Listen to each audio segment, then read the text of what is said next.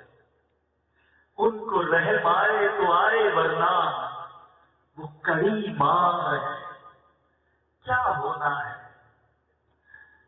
دل کو سب کا چاہتا ہے جنت میں جانے کا، کام کیسے کیے اعلیٰ حضرت بتا رہے ہیں، کام دھندا کے کیے اور ہمیں شوق گلزار ہے، کیا ہونا ہے؟ کہتے جنت میں جانا کا شوق تو ہے، کام تو سارے جہنم میں جانے کے لیے۔ اس دن تو دیدار ہوگا نا، نبی پاک کا سنو، آنکھوں سے گناہ کرنے والوں والا حضرت سمجھا رہے ہیں، کل تو دیدار کا دن اور یہاں آنکھ بیکار ہے، کیا ہو رہا ہے؟ کیا آنکھ کو گندی کر دی، فلمیں دیکھ کے ڈرامے دیکھ کے بے حیا عورتوں کو دیکھ کے، ارے آنکھوں سے نبی پاک کا دیدار کیسے کرو گے؟ کل تو دیدار کا دن اور یہاں آنکھ بیکار ہے، کیا ہونا ہے؟ گھر بھی جانا ہے مسافر کے نہیں، گھر نہیں ہمارا، گھر وہ ہے جہاں قیامت تک رہنا ہے، گھر بھی جانا ہے مسافر کے نہیں، مت پہ کیا مار ہے، کیا ہونا ہے؟ گزارا اس دن کے ذریعے اللہ کی نافرمانی نہ کیجیے، یہ بے نمازی والی زندگی، یہ بے حیائی والی زندگی اچھی ہے۔ ہمیں ہمارے سامنے جنازے اٹھتے ہیں، 20-21 سال کا نوجوان نعت پڑھتے پڑھتے دنیا سے چلا گیا، اللہ ایسی موت ہم سب کو عطا فرمائے۔ لیکن کتنی چھوٹی عمر سے ہماری پلاننگ کیا ہے؟ بوڑھا ہو کر مدد سے کر لوں گا، تھوڑی عمر بڑی ہو جائے پھر داڑھی رکھ لوں گا، ذرا ابھی تو جوانی کے دن مزے کرنے کے ہیں، پھر جناب خوب ایش کر لوں گا۔ آئے دن جوانوں کے جنازے دیکھتے ہیں، یہ خیال نہیں آتا کہ مجھے بھی آتا، جان کر کیا جواب دوں گا؟ بے نمازی سوچے، بے حیائی کرنے والا سوچے، خدا نہ میرے بھی دیکھتا بھی بھائیوں، میں آپ کو کچھ آپ کے دل کے دروازے پر دستک دے رہا ہے، کب تک آخر کب تک اللہ کی نافرمانی کریں گے؟ کب تک بے نمازی کی زندگی گزاریں گے؟ کب تک اپنے آپ کو یہ تسلی دیتے رہیں گے کہ بس تھوڑے دنوں کے بعد توبہ کر لوں گا؟ اور کہیں ایسا نہ ہو وہ دن آنے سے پہلے ہی ہم دنیا سے چلے جائیں، اپنے رب پر بھروسہ کرتے ہوئے، اس کی رحمت کو پکارتے ہوئے آج بڑے پیارے مبارک اجتماع میں ہم سب شریک ہیں، سچی توبہ کر لو، یہ نیت کرتے، میں بھی نیت کرتا ہوں، آپ بھی نیت کریں کہ بس آج کے بعد گناہ نہیں کروں گا، بہت گناہ کر بڑی بڑی خطائی کر دی، کیا کر دیا؟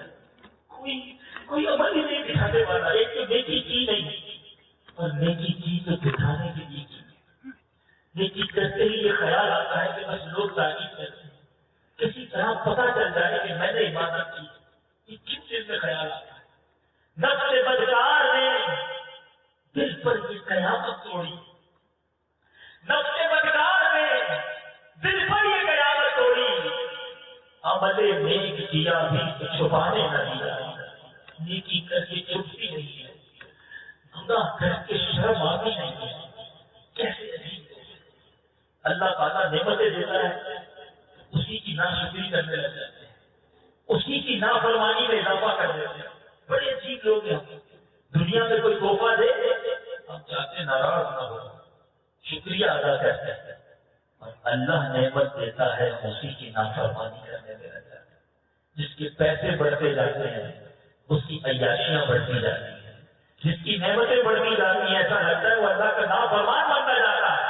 ہونا یہ چاہیے تھا، ادھر میرا رب نعمت عطا کرتا، ادھر میرے سجدے بڑھ جاتے، ادھر وہ عطائیں کرتا، ادھر میں عبادتیں کرتا، ادھر وہ مجھے نوازتا، ادھر میں اس کی بارگاہ میں سجدہ کرتا، اگر ادھر بچے کی شادی ہوتی ہے ادھر میری عیاشیاں شروع ہو جاتی ہیں۔ اللہ بچے کی شادی کی خوشی دیتا ہے اور میں اللہ ہی کو ناراض کرنے والے کام اسی بچے کی شادی میں کرنے لگتا ہے۔ اللہ مال کی دولت دیتا ہے اور بندہ مالدار ہوتے ہی اللہ کی نافرمانی کرنا شروع کرتا ہے۔ اللہ صحت دیتا ہے بندہ صحت مند ہو کر دوسروں پر روک جما کر تکبر کر کے اور اسی صحت کو اسی طاقت کو برائی کا کام میں فرض کرنے میں مصروف ہو جاتا ہے تو کیسی زندگی گزار جاتا ہے. اور یوم ایک دن ہر شخص کو اپنی نعمت کے بارے میں جواب ہر نعمت کا جواب دینا ہو. آؤ میرے پیچھے بتا دی بھائی آج اجتماع میں آئے اب بدل کر جانا ہے. میں جیسا آیا ایسا نہیں ہو سکتا. جتنے میرے بھائی یہاں ہم ایسے نہیں جائیں گے جیسے آئے. گناہگار آئے, خطاکار آئے, ریاکار آئے, بدکار آئے, بیکار آئے, مگر کار ساز کے در پر آئے. وہ چاہے تو میں اچھا ہو سکتا بس ہمیں ایک بار سچی نیت کرتے اور کوئی توبہ کرتے. اللہ کی رحمت جو ہے وہ بندے کی طرف دوڑ کر آتی ہے اگر بندہ آگے بڑھتا ہے. آج میں نے اور آپ نے اپنے رب کی رحمت کو پکارنا ہے.